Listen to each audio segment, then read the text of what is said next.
First, the invocation and the story. A story from Rumi that goes like this.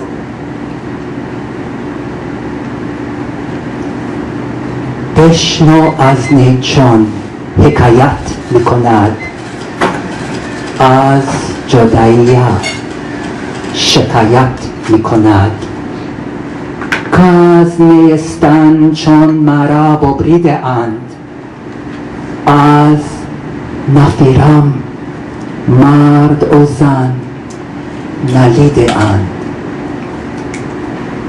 Listen to the song of the reed in its weeping, for it tells the story of our separation. For since the day the reed was torn from its riverbank, in its sorrow is heard the cry of every man, of every woman.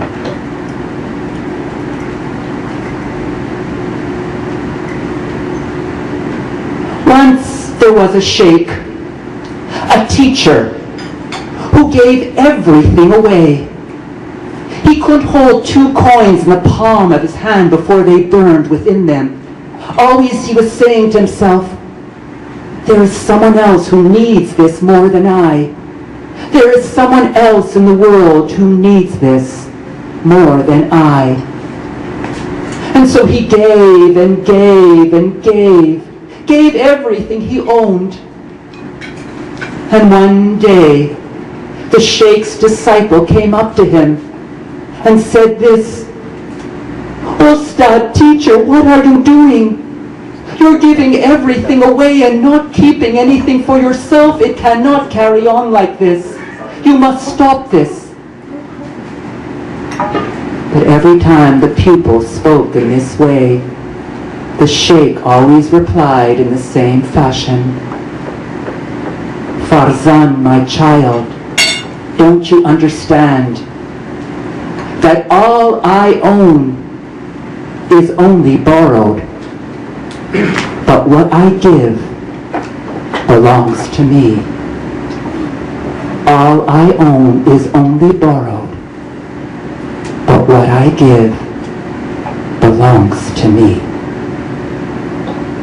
And so the sheikh continued to give and give and give until he had nothing left. And then he began to borrow from anyone he could find. And as soon as he had those coins in his hand, he would always think the same way. After all, someone needs these more than I. And so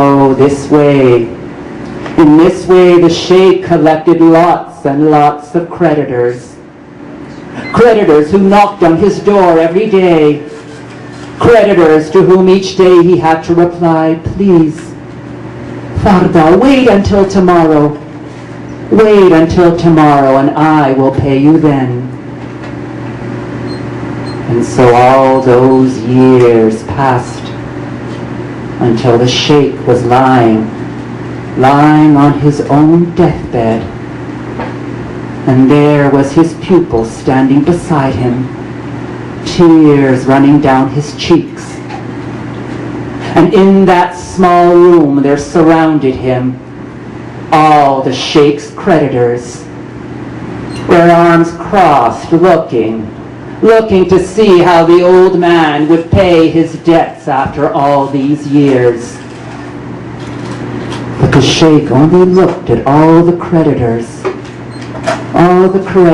that surrounded his deathbed. And as he did so, he heard from the window, he heard a boy crying outside, "Halva darim, halvaiye, halva darim, halvaiye." And when the sheikh heard this, he broke out into a smile.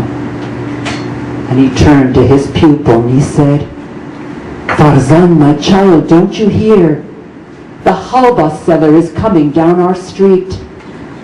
Come, bring the halva seller into my room, for all these guests have come here to be with me. and I, alas, have no refreshment to give them. And so the pupil went out, returning with the halva seller, who was a young boy who proudly balanced a large silver tray on his hand, a silver tray covered with pieces of sweet halva. And the tray passed around each of the creditors. Each took his own piece, so that when the tray returned to the halva seller, it was empty.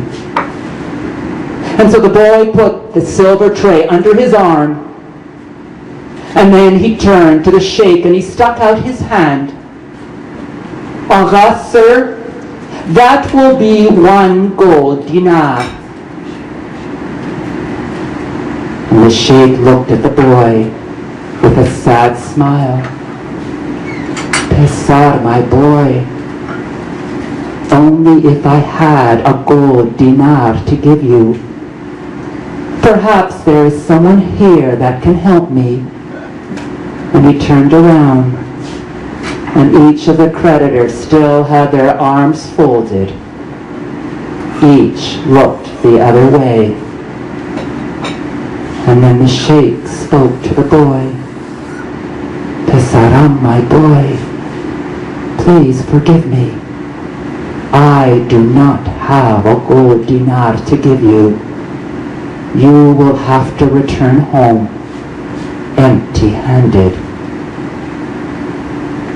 And then when the boy heard this, he threw that silver tray onto the ground, and it rattled so noisily, and he began to cry, "Foolish old man, do you know what you've done? I'm going to go home and my master's going to beat me like he beat me last week when I couldn't walk.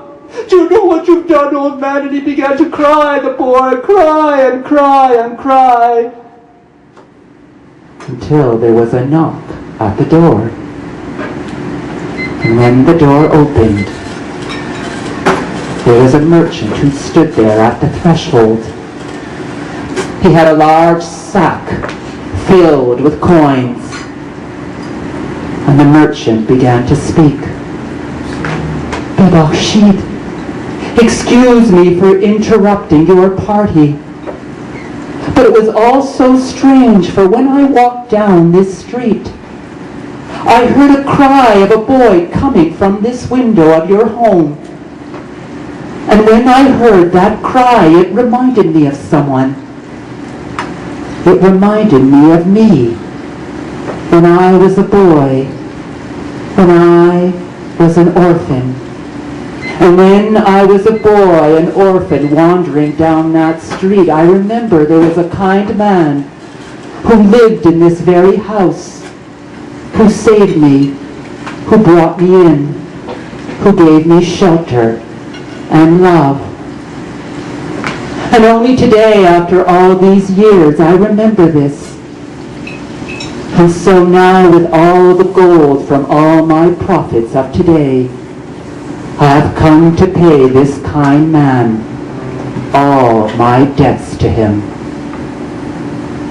And then he emptied this big sack filled with coins and coins, countless gold coins that made a pile in the middle of the room.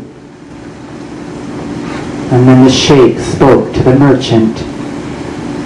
"Agha, sir," he said to him, "take one of those gold coins and pay here this halva seller." And then the boy had the gold coin in his hand, and he went on his way. It was then that the sheikh looked at all the creditors that surrounded his deathbed, and he said to them, my friends, do you see what has happened today? Today I have found my salvation in the cry of a boy. And all I can wish for you right now is that each one of you who are gathered here each one of you who are gathered here, that each of you find your own salvation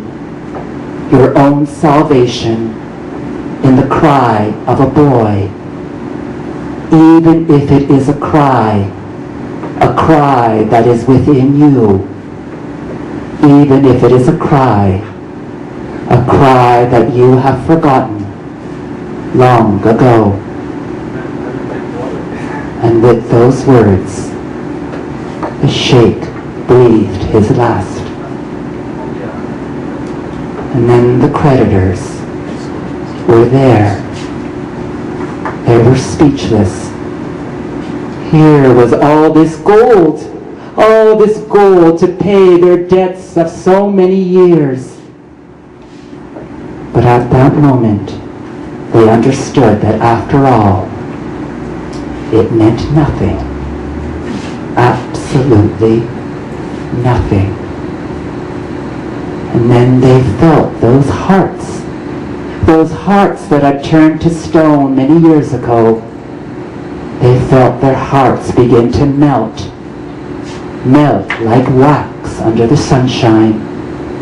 They felt their eyes that were dry as a desert. They felt those eyes begin to well with tears.